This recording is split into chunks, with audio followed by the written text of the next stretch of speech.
And then this woman walked up to me, and this woman had this like crown of flowers around her head, and then a veil that went down to the floor, and then her skin was like, it looked like tattoos or like painted gold paisley all around it.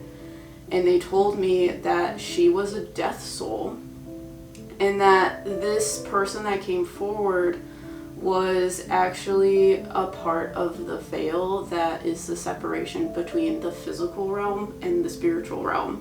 Hi, I'm Em. And I'm Liv, and we're your PsycKicks.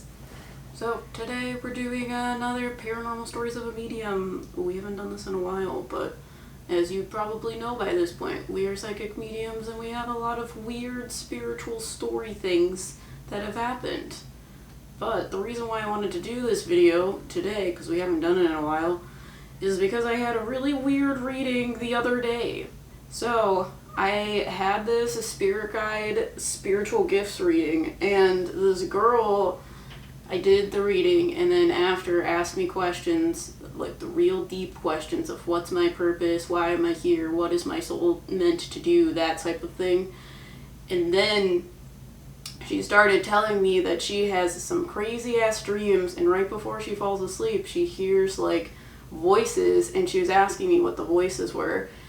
And then this woman walked up to me, and this woman had this like crown of flowers around her head, and then a veil that went down to the floor, and then her skin was like, it looked like tattoos or like painted gold paisley all around it. And they told me that she was a death soul, and that this person that came forward was actually a part of the veil that is the separation between the physical realm and the spiritual realm. And I had always thought that that wasn't like real, that like a lot of times my spirit guides say the veil that people talk about is the veil that's covering their own eyes. But what this like past life of this woman that I was reading started telling me was the veil that she is a part of is it's kind of like after you die, what happens is you normally have like some person that you have some sort of relations to come and get you. Your spirit guides are also there, whatever beings that are there to guide you in this life. You basically go through what a lot of mediums call a life review, and you go over all the things that have happened in your lives, in all of the like parallels and all of the things that had happened, all of the lessons that you've learned. And this spiritual being that came forward to me with the gold tattoos was talking about how she is one of the beings that make up that separation. So she explained it as like when your light flashes before your eyes before you die, that like white light, she is that separation. It is literally the separation of you living versus dead, which is really crazy, and I've never seen a being like that before. That is cool. Okay, so a couple weeks ago I was doing a psychic medium reading, and a question that I get a lot is, can our loved ones hear us if they're sort of like in a unresponsive medical state?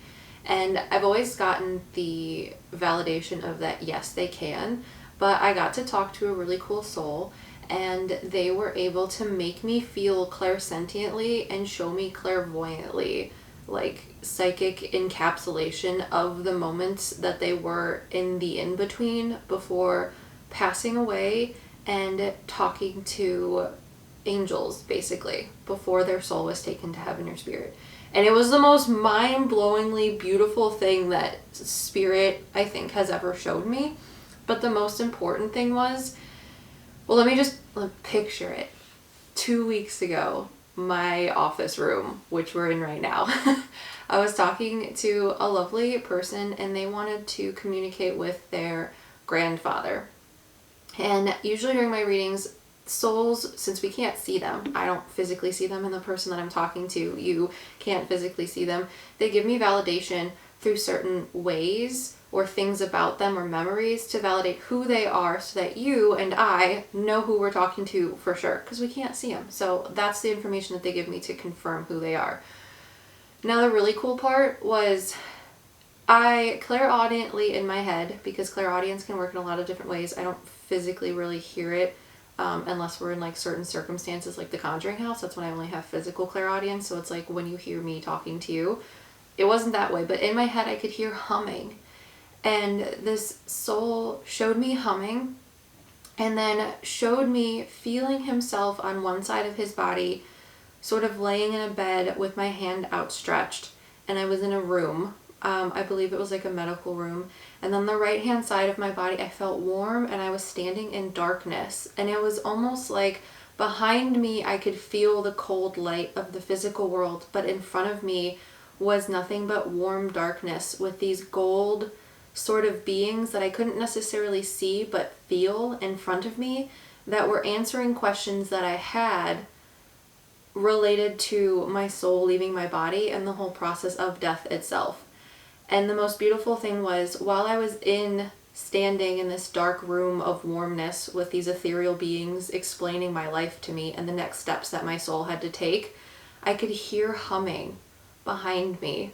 I'm going to try not to cry because I cried during the reading too. And the humming was the person that I was talking to, this man's granddaughter, who was sitting with him and talking to him and humming the whole time.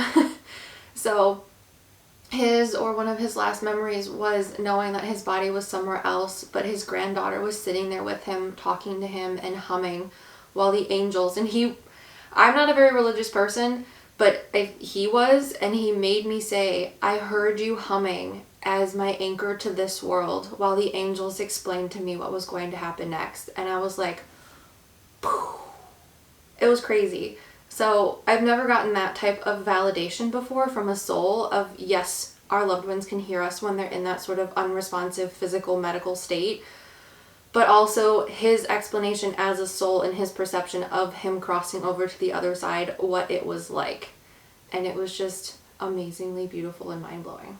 Okay, the next story that I have is, I did a past life reading for this couple, and I talked about this a little bit in other videos, but this couple was asking for past life readings in Patreon, and the first person, the girl, she was talking about how she had always loved mossy trees. So when she started talking about that, I was like, well, that seems like some past life BS. So what is it? And immediately they told me it was a fae being. And fae beings, they deal with nature.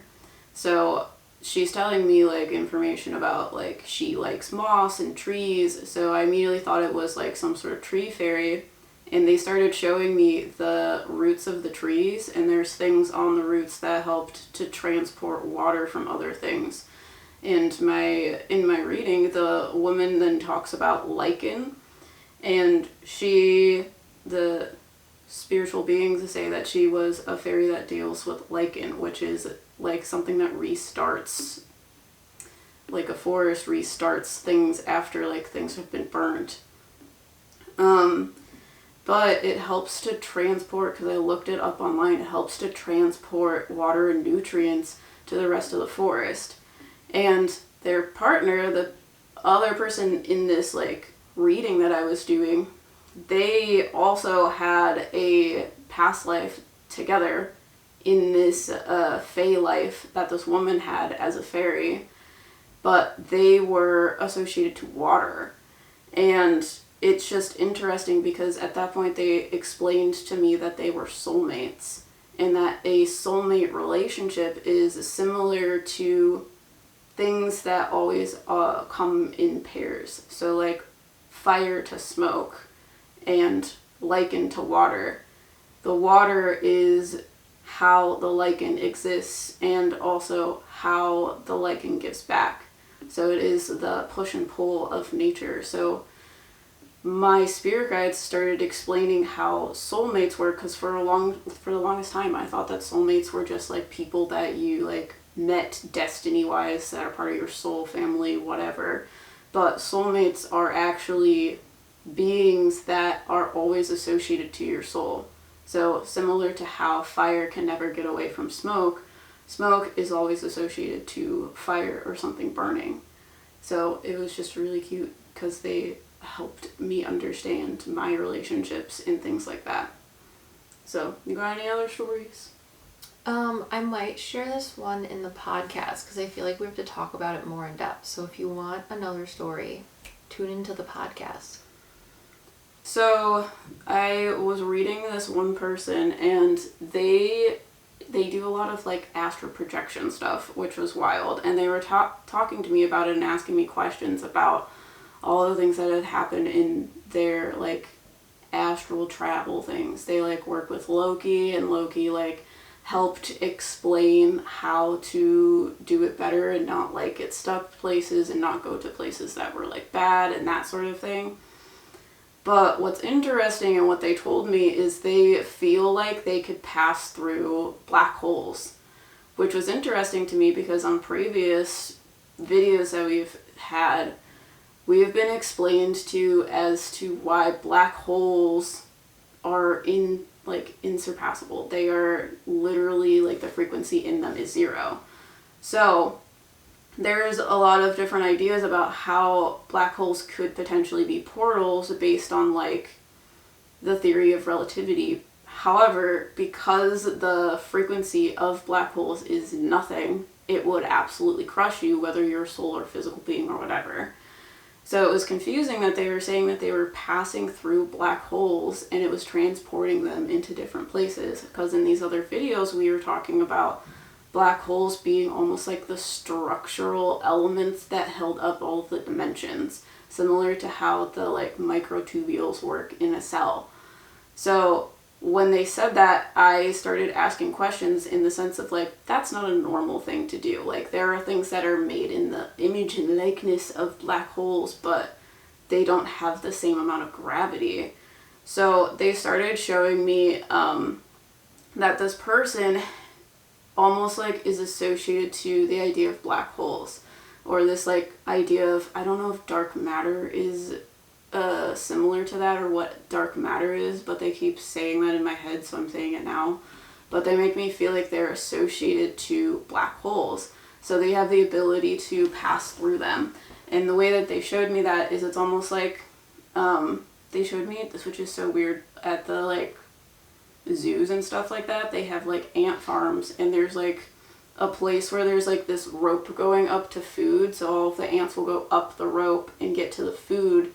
And they showed me that the black hole was almost like the rope going up to wherever, new dimension, whatever.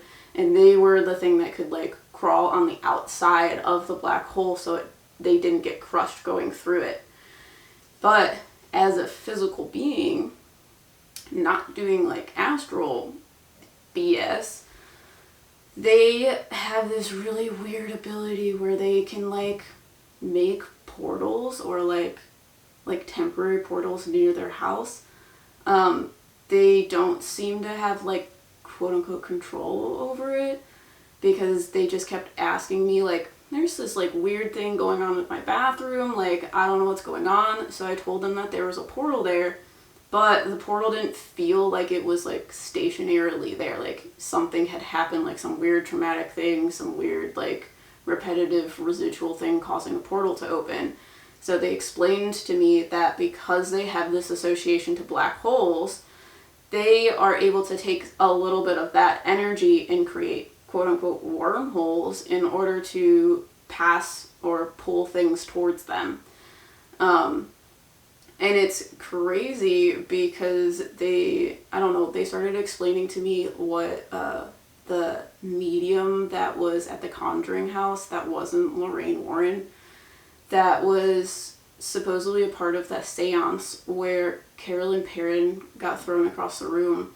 They supposedly had a second medium that was supposed to be like conjuring the spirits to them. I feel like they had the same ability, so they were showing me that same thing to explain that this person has the same ability. They just don't know how to control it yet. But it's crazy to me considering the fact that because they are associated to black holes, and Einstein, we talked to Einstein with black holes, Einstein was talking about the theory of like relativity and how time dilation can be affected by motion and gravity. So it is theorized by the theory of relativity that black holes can be portals because of the intense amount of gravity associated to it. The only issue is not being able to pass through it. But the way around that is to be a part of the same energy, be able to make your energy go to zero. So, yeah. It's very interesting. Mm-hmm. And then I have one more story. This story is also a past life story. But we were reading this person, and lately souls have been telling me the like origin of people's like essence of like the specialization of their soul, why their soul was created, that sort of thing. So I was reading this man, and he had a lot of different lives, but the main consensus of his lives was that he was a nature spirit that was trying to clean up the pollution from human beings. So one of the lives that I saw for him was an ogre, and it's an interesting idea to have like an ogre past life, because I've never talked to an ogre before, but they feel like some sort of like, I don't know if they're fae, they feel a little bit different than fae, but they are similar in the element of what a fae does, which is take care of nature. So we went to like a park in one of our nature spirit videos, and there was a part of the park where it felt like sticky, it felt like ominous, it felt like gross. And it was because of the nature spirits that were in the area that were trying to almost like scare away the human beings or scare away the things that were trying to harm the nature in that area. And they explained that this ogre past life is the same thing. When some like human being comes to try to destroy a forest, destroy nature, they give the feeling of, this is not where you should be doing that. You should go on, you should pass on, this is not the place for you. And that's one of the things that they do, but they also have the ability to reclaim the things that human beings have, quote unquote, destroyed. Like Shrek. Get out of me, swamp. Oh, well, yeah. But I also feel like they have the ability to, like, reclaim the pollution, because it's kind of like the idea of when nature becomes unbalanced, nature rebalances itself. That's kind of the element of what he does. So, for example, if there is too many people in one spot, or too many animals, organisms for the environment that they're in, nature is going to naturally correct the problem, because not everyone's going to have enough resources to survive. So they're like, it's similar to that in the sense of it is the balance of keeping nature prosperous for the rest of the forest, things like that. But they deal specifically with how humans affect the world. So they have a lot of lives where they lived during a lot of like plagues. They lived during a lot of like weird natural like problems, or even like wars that people have caused mass destruction, that sort of thing. So this ogre past life was just very sweet, very interesting to talk to, because I've never talked to an ogre before. But they helped nature. They helped get rid of the things that we were causing to nature. So I was talking to a lovely human being a couple days ago, and I don't offer aura readings as like a service per se, because your aura, in my opinion, always changes, but that's subjective to your belief. But this person asked me if I could tell them what their aura was, and I was like, sure. So I explained that I don't really offer them, but let me like look off into the distance, not at you, because sometimes people ask me like, why aren't you looking at me to see my aura? And I was like, because I'm just reading your energy, and I don't have to like look at you to do that. But it was cute because their energy in the sort of like planes that it exists around you, or like, I don't know, spheres, was yellow and then pink and then this sort of tan-ish color because it was the yellow and pink sort of mixing together, and their outward aura was red.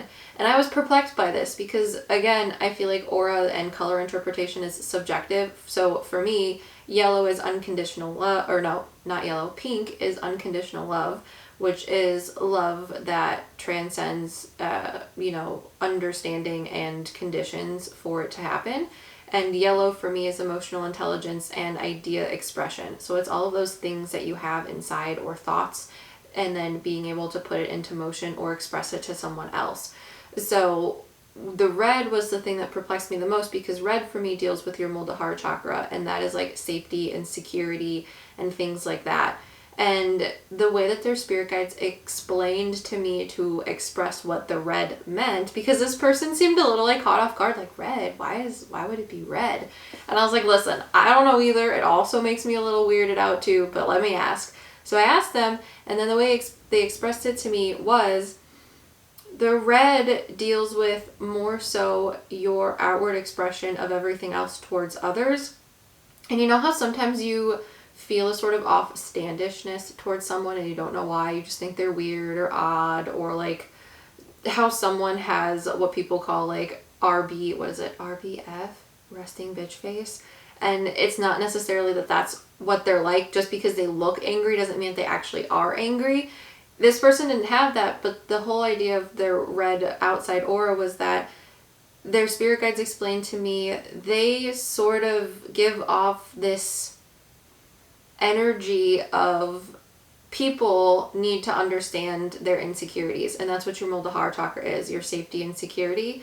So what they help others do is reflect and understand their insecurities about themselves. So that's kind of why people have this offstandish idea of the person I was talking to, of like, they're weird, it's a little odd, I don't want to talk to them. But they have so much love and emotional intelligence underneath that it's almost like them walking around their energy to other people feels like if you were to ask someone if they want to look at their flaws in the mirror.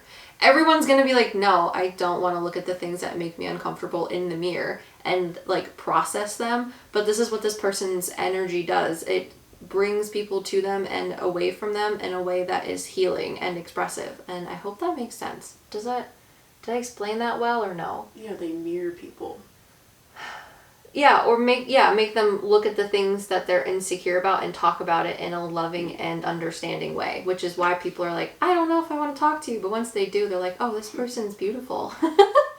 And I really liked the way that their spirit guides explained that, and it was really cute. So, yeah. Yeah, so if you guys like these stories, make sure to let us know so that we can make more videos like this one. If you guys have any stories of your own, you can also share those down below. We have a listener stories link for you. But again, if you like this content, make sure you subscribe, hit that notification bell, and we'll see you guys in the next one. If you want the bonus story, head over to the podcast. But until then, we are your better PsycKicks!